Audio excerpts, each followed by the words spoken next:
Hola, buenas tardes, ¿cómo están? Hoy vamos a continuar con los contenidos de la unidad 1 y 2, pero hoy vamos a hacer un breve trabajo práctico de preguntas y respuestas para ver cómo van evaluándose cada uno de ustedes, una autoevaluación de las preguntas que les voy a hacer y vamos a resolver juntos a ver si están adaptados a los conocimientos ya citados por esta teoría. Bueno, esta es una breve encuesta que vamos a hacer juntos con respecto a la unidad 1 y a la unidad 2. Si ustedes recordarán, en la unidad 1 hablamos todo lo que era el sistema de información, a qué se refería lo que era un dato, qué era una información, cómo se procesaba esa información.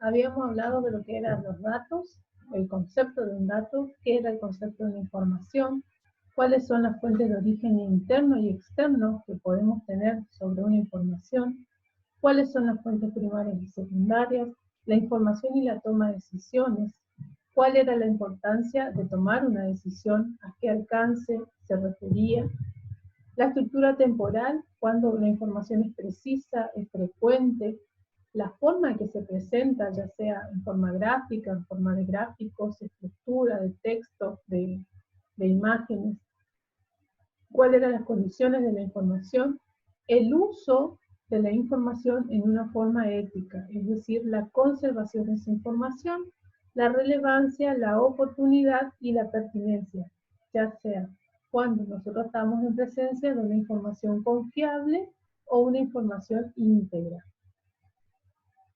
Recordando, saben que habíamos hablado sobre los tipos de organizaciones, qué se encuadraba a una organización lucrativa y cuáles eran las organizaciones no lucrativas. Sabemos que en ambos casos la diferencia primordial era el fin económico o la actividad económica, que nosotros notamos muy diferentes los casos, por ejemplo, en unas empresas y en unas asociaciones o fundaciones que están sin fines de lucro. También se acordarán que cuando hablamos de un sistema de información, nos encontrábamos con un sistema de información abierto y un sistema de información cerrado. El sistema de información abierto es aquel que interactúa con el contexto, con el medio ambiente o con el entorno, es decir, lo que tenemos todos nosotros a nuestro alrededor. Y el sistema cerrado era que no interactuaba con su entorno o contexto, o sea que era solamente interno. Después también teníamos las fuentes de origen interno y externo, como ser la fuente primaria o secundaria. Decíamos que era una fuente, que es decir, cómo se consulta esa información o dónde nosotros obtenemos esa información. Teníamos distintos formatos, ya sea un formato tradicional impreso, distribuido en forma electrónicamente, suministrado electrónicamente en línea. Encontramos lo que era la definición de fuentes primarias, fuentes secundarias y fuentes terciarias. Las fuentes secundarias son aquellas que tienen un material conocido u organizado según un esquema determinado, pero que nacían a raíz de una fuente primaria. Y las fuentes terciarias son las que se hallan tipificadas como repertorios de fuentes primarias y secundarias y que son evidentes en las bibliografías o repertorios que uno puede encontrar, ya sea en Wikipedia u otras páginas de formación. En cuanto a la estructura temporal, también se hacía referencia al tiempo que nos llega la información, es decir, al momento en que nosotros tomamos a primera medida esa información o ese dato procesado. Lo que nos conlleva a nosotros utilizarlo de primera mano y en base a esa información que nos llega de primera mano, tomar la decisión, poder tomar esa decisión. Como consecuencia de ello, por eso decimos la estructura temporal es el tiempo, es el momento en que nosotros tomamos conocimiento de esa información que nos permite a nosotros elaborar esa información y poder tomar una decisión.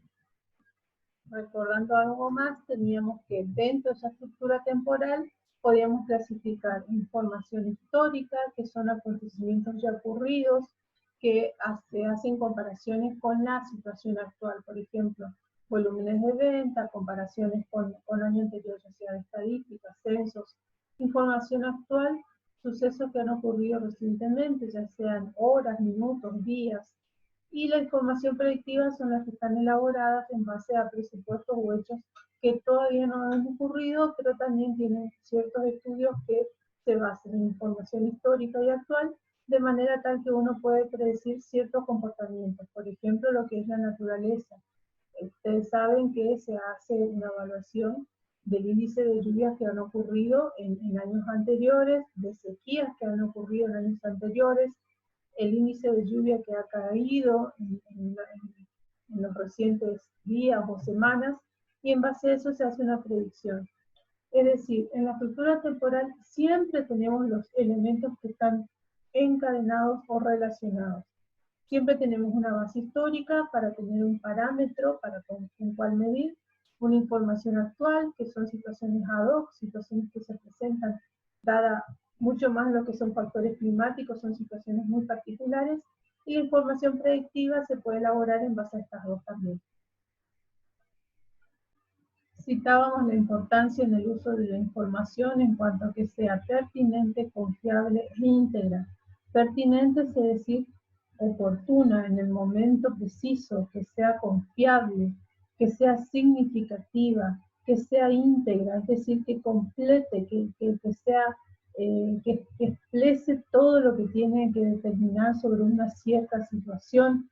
En cuanto a al manejo de esa información, habíamos citado el caso de que uno no puede tomar ciertas decisiones cuando carece de cierta información, de ciertos datos que nos brindan. Por ello es importante ser medido, ser cauteloso a la hora de tomar decisiones, si uno no cuenta con toda la información. Y no olvidemos también lo que quiere decir la confiabilidad en cuanto a lo que es ser cauteloso y ser reservado a la hora de obtener o conocer cierta información, de manera tal de que ciertas actividades no sean de público conocimiento cuando su función está centralizada o resguardada para una tarea específica y no sería conveniente el conocimiento por parte de terceros. También se acordarán que cuando hablamos sobre el desarrollo de una estructura, tenemos que tener en cuenta que una estructura va cambiando a lo largo del tiempo. Es decir, una organización tiene un sistema de trabajo, una forma de realizar sus tareas, pero ocurren ciertas situaciones, como por ejemplo las que estamos viviendo, en las cuales tenemos que tener mucho más cuidado que las anteriores, trabajo reducido, rotación del personal, tener mucha asepsia a la hora de realizar las tareas laborales, tener precaución a la hora de tener contacto. Todo ese tipo de cosas van transformando la estructura. Por eso nosotros estamos en un constante cambio, no es que estamos en un sistema enlatado, cerrado y abstracto. La situación que acontece hoy por hoy en el exterior de una organización en el contexto influye internamente para que ella pueda funcionar en mediana medida de la forma que venía funcionando, y se van tomando otros tipos de tareas o decisiones para tomar una precaución debido al caso. Si se acordarán, también habíamos hablado de lo que es el tramo de control, que es lo que indica la cantidad de empleados que un gerente puede manejar en forma eficiente y eficaz. En este gráfico nosotros teníamos un gráfico que era un cono bastante estrecho y otro que es un triángulo bastante aplanado. En ambos casos el tramo control se identifica que en la parte superior se encuentra el líder o gerente de una organización, y por debajo de él están todos sus dependientes, ya sean direcciones, subdirecciones, jefe de departamento, empleados, en fin. Lo que hace la diferencia es que en el que es más estrecho o reducido el tramo de control, existen pocos empleados que dependen de un superior. Es decir, que explica un crecimiento hacia arriba, la curva el cono es mucho más empinado. Y con respecto al otro, que es más ensanchado, un tramo de control que implica un crecimiento de la organización más hacia los costados, es decir, es una pirámide que se achata.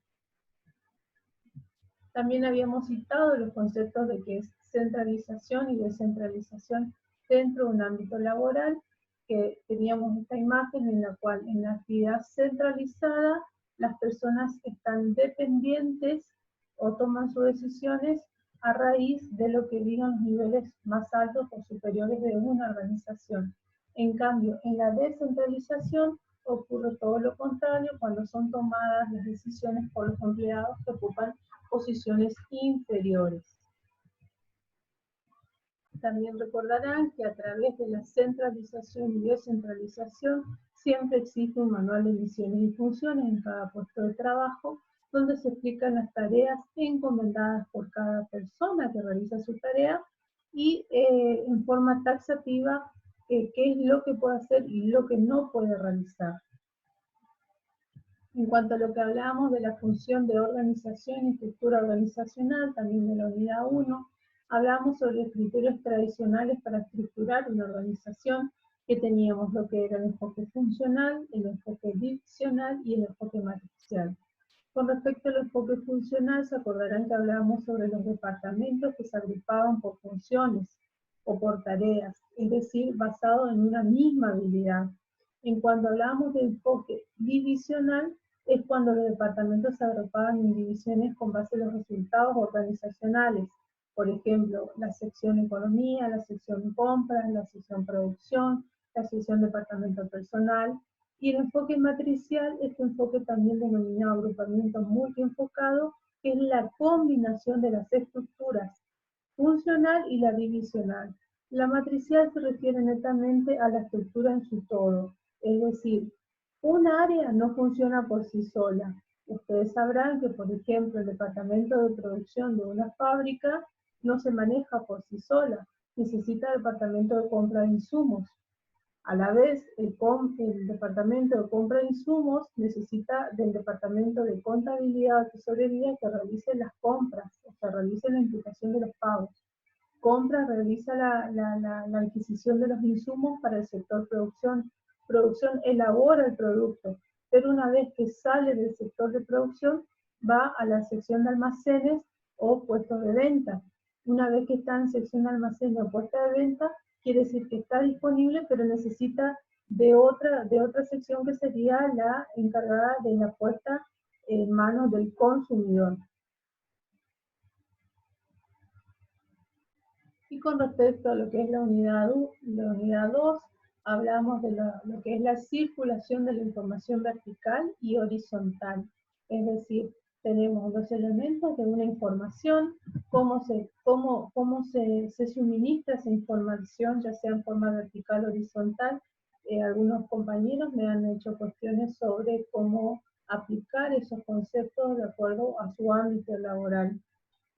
Si bien hay muchas actividades que se desarrollan, ya sean una actividad de una peluquería, la recolección de residuos, departamento de compras, o secciones que son netamente abstractas y no los pueden llevar a la vida normal, en pocas palabras, lo que es cómo centralizar esas actividades o descentralizar, netamente se refiere a la forma en que uno puede plasmar la toma de decisiones. Muchas veces ustedes notarán que tienen un superior y ese superior les encomienda las tareas del día. Eso pasa todos los días, los 365 días del año. Ustedes lo único que se limitan es a realizar esa actividad, pero todo se focaliza en las directivas que le emita su superior. En el caso contrario, la descentralización radica cuando ustedes tienen la libertad de tomar ciertas decisiones o realizar actividades que, si bien están bajo la órbita de su superior, pero tienen una delegación de autoridad y de esa forma ustedes lo pueden plasmar. Cuando hablamos sobre la circulación de la información, veíamos los dos elementos, que son dos sujetos que están conversando, y teníamos seis elementos en esta imagen. Tenemos el emisor, el receptor, el mensaje en sí, la respuesta, el canal a través del cual se emite y el ambiente donde se desarrolla, que es el contexto. Las distintas formas de obtener la información teníamos a través de la revista, los diarios, los medios masivos de comunicación, ya sea por radio o TV. También teníamos cómo se plasmaba esa comunicación, a qué se refería lo que era comunicar, digamos, y qué es lo que es la transmisión de esa información, de ese dato que uno está tomando conocimiento. Otro que también habíamos mencionado eran las ventajas de una comunicación, ya sea en forma vertical o en forma horizontal. Las ventajas, por así nombrarlas, teníamos como el desarrollo de un plan, proporcionar sugerencias y comentarios, la motivación a un empleado, proporcionar sugerencias constructivas, buena relación. Todo es importante a la hora de que uno reciba esa información y en estas condiciones.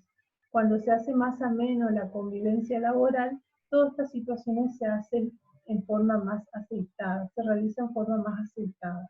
Ustedes sabrán que un entorno favorable es muy propicio para realizar las tareas en forma armónica, se toman decisiones en forma más ágil, más livianas, se facilitan las decisiones colectivas, hay un común acuerdo, se producen muchas invenciones, ideas creativas, innovadoras.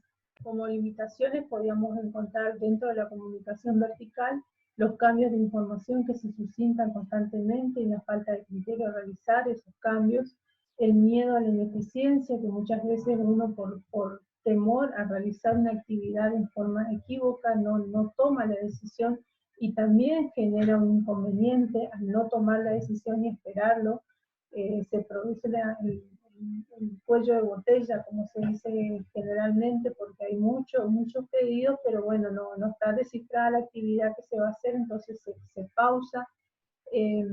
La adulación, con el fin de convencer a sus superiores, a veces los subordinados utilizan la adulación y de esta forma se oculta la verdad sobre situaciones bastante poco felices dentro de la actividad rutinaria de la labor. Se distorsionan los mensajes, muchas veces no llegan de la forma eficiente y eficaz para que el superior tome conocimiento. Bueno, todo hace alusión al contexto y la forma de la convivencia laboral. Y para terminar lo que era la unidad 2, hablamos de los tipos de emisores con su intención en el contexto. Teníamos distintos tipos de emisores, como ser el emisor descriptivo, que se abocaba a representar verbalmente o por escrito lo que estaba aconteciendo a su vista. Después teníamos dos tipos grandes de clasificaciones dentro de la rama del emisor descriptivo, que teníamos el emisor objetivo netamente y el subjetivo literario, que el subjetivo literario también tenía la facultad o la descripción de realizar en forma estático-dinámica esta actividad de representar o tratar de expresar lo que estaba contemplando. Teníamos el descriptor de personas, que describía los rasgos físicos de una persona separado conjuntamente con el relato. Teníamos el descriptor de un periodo temporal que se refería a una cierta estación del año, a un tiempo, a una situación en particular. El descriptor de sensaciones, que ha usado frecuentemente en los textos literarios, donde trata de manifestarse lo que son las emociones y sentimientos de una persona a la hora de transcribir o representar y hacer alusión para que el lector, que somos nosotros, nos imaginemos dentro de ese texto cuál fue la situación de la persona en ese texto. Es como una poesía. El descriptor de lugares, que habla netamente de cómo está la situación temporal, digamos, por así decirlo, gráfica, demográfica. El emisor narrativo, que lo que trata es contar una historia, pero como más fabulesco, por así decirlo. El descriptor expositivo, que solamente trata de comunicar una idea. Y el argumentativo, que tiene su postura y su basamento de por qué toma tal criterio. Bueno, Y también teníamos el concepto de lo que es veracidad y confidencialidad de la información, la precaución a la hora de emitir esa información y tomando en cuenta de la importancia que tiene esa información. La transmisión es como nosotros damos esa información, cómo lo transmitimos, cómo lo procesamos y cómo comunicamos, de manera tal que tenemos que ser conscientes también de las consecuencias a la hora de hablar sobre esa información. Y el criterio de prudencia sabemos que es un aspecto también importante de la información, ya que implica manejarse con cautela. No siempre es oportuno decir toda la información en primera mano debido a las consecuencias que pueden surgir. Relacionado también a la oportunidad, la confidencia, es decir, cuándo se puede comentar y cuándo no, ciertas decisiones o información que nosotros tenemos en nuestra mano. Bueno, ahora vamos a hacer un breve cuestionamiento sobre los puntos de la unidad 1 y la unidad 2. Estas preguntas se las voy a mandar a ustedes. Primero el cuestionamiento para que ustedes vean en la actividad de repaso si les resultó favorable o no la forma de ir evaluando los conceptos que estuvimos dando en estas dos unidades en forma particular el dictado, y luego yo les voy a proporcionar la respuesta de manera tal de que se queden tranquilos con la concepción elaborada. Bueno, dice actividades de repaso por unidad. Tenemos la unidad 1, como habíamos repasado anteriormente. Para los fines pertinentes a la fijación de los conceptos y a la aprehensión de conocimientos y al manejo de elementos teórico-prácticos, realice los siguientes ejercicios. Dice, ¿cuáles son las fuentes de información según el nivel informativo?